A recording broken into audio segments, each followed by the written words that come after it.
السلام علیکم ورحمۃ اللہ وبرکاتہ۔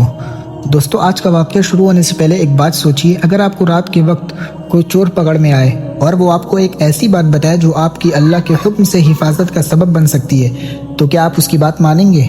لیکن حیرانی کی بات یہ ہے کہ اس واقعے میں وہ چور کوئی عام انسان نہیں تھا۔ نبی صلی اللہ علیہ وسلم نے بعد میں بتایا کہ وہ شیطان تھا، اور اس نے حضرت ابو ہریرہ رضی اللہ عنہ کو ایک ایسی بات بتائی جو رسول اللہ صلی اللہ علیہ وسلم نے بھی سچ قرار دیا۔ تو بھائیو، آخر شیطان نے کیا بتایا تھا؟ اس پورے واقعے کو آخر تک ضرور سنیے۔ ایک ایسا واقعہ جس میں ایک صحابی رضی اللہ عنہ نے ایک شخص کو بار بار چوری کرتے ہوئے پکڑا، لیکن تیسری بار جو بات سامنے آئی وہ بہت حیران کر دینے والی تھی۔ رسول اللہ صلی اللہ علیہ وسلم نے حضرت ابو ہریرہ رضی اللہ عنہ کو رمضان میں صدقہ فطر کے مال کی حفاظت پر مقرر کیا۔ رات کو ایک آدمی آیا اور چپکے اس مال میں سے چیزیں اٹھا کر لے جانے لگا۔ حضرت ابو ہریرہ رضی اللہ عنہ نے اسے پکڑ لیا اور کہا، میں تمہیں رسول اللہ صلی اللہ علیہ وسلم کے پاس ضرور لے جاؤں گا۔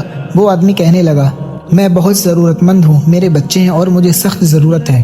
حضرت ابو ہریرہ رضی اللہ عنہ کو اس پر ترس آ گیا اور اسے چھوڑ دیا۔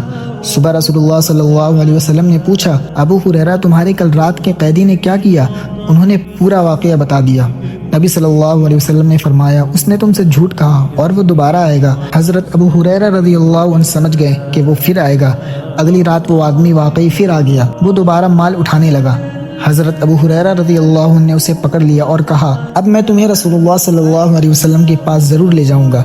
وہ پھر گڑ گڑانے لگا، مجھے چھوڑ دو، میں بہت ضرورت مند ہوں، میرے بچے ہیں، میں دوبارہ نہیں آؤں گا۔ حضرت ابو ہریرہ رضی اللہ عنہ کو پھر اس پر ترس آ گیا اور اسے چھوڑ دیا۔ صبح نبی صلی اللہ علیہ وسلم نے پھر پوچھا، ابو ہریرہ، تمہارے قیدی نے کیا کیا؟ انہوں نے بتایا کہ وہ پھر آیا تھا اور میں نے اسے پھر چھوڑ دیا۔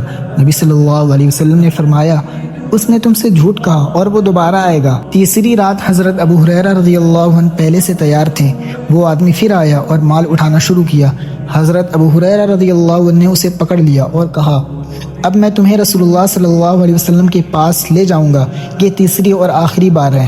اب وہ آدمی سمجھ گیا کہ اس بار بچنا مشکل ہے۔ اس نے کہا، مجھے چھوڑ دو، میں تمہیں ایک ایسی بات بتاؤں گا جو تمہارے لیے فائدہ مند ہوگی۔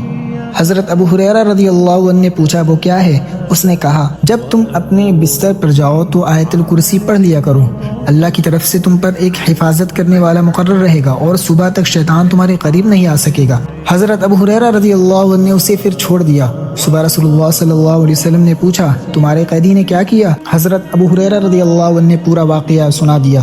نبی صلی اللہ علیہ وسلم نے فرمایا، اس نے اس بار تم سے سچ کہا، حالانکہ وہ خود بہت بڑا جھوٹا ہے۔ پھر نبی صلی اللہ علیہ وسلم نے فرمایا، کیا تم جانتے ہو 3 راتوں سے تم کس سے بات کر رہے تھے؟ حضرت ابو ہریرہ رضی اللہ عنہ نے کہا، اللہ اور اس کے رسول ہی بہتر جانتے ہیں۔ نبی صلی اللہ علیہ وسلم نے فرمایا، وہ شیطان تھا۔ دوستو سوچئے، شیطان خود حضرت ابو ہریرہ رضی اللہ عنہ کو آیت الکرسی کی فضیلت بتا رہا تھا، لیکن نبی صلی اللہ علیہ وسلم نے اس کی بات کی تصدیق بھی کر دی کہ اس بار اس نے سچ کہا۔ اس واقعے سے ہمیں بہت خوبصورت سبق ملتا ہے۔ سونے سے پہلے آیت الکرسی پڑھنا کتنی بڑی فضیلت کا سبب ہے، لیکن صرف پڑھنا ہی نہیں، قرآن کی ہر آیت کو سمجھنا، اس پر یقین رکھنا اور اللہ سے اپنا تعلق مضبوط رکھنا، یہ بھی ضروری ہے۔ اللہ تعالیٰ ہمیں قرآن سے محبت کرنے، آیت الکرسی کو سمجھنے اور اپنی حفاظت کے لیے اللہ پر بھروسہ کرنے کی توفیق عطا فرمائے۔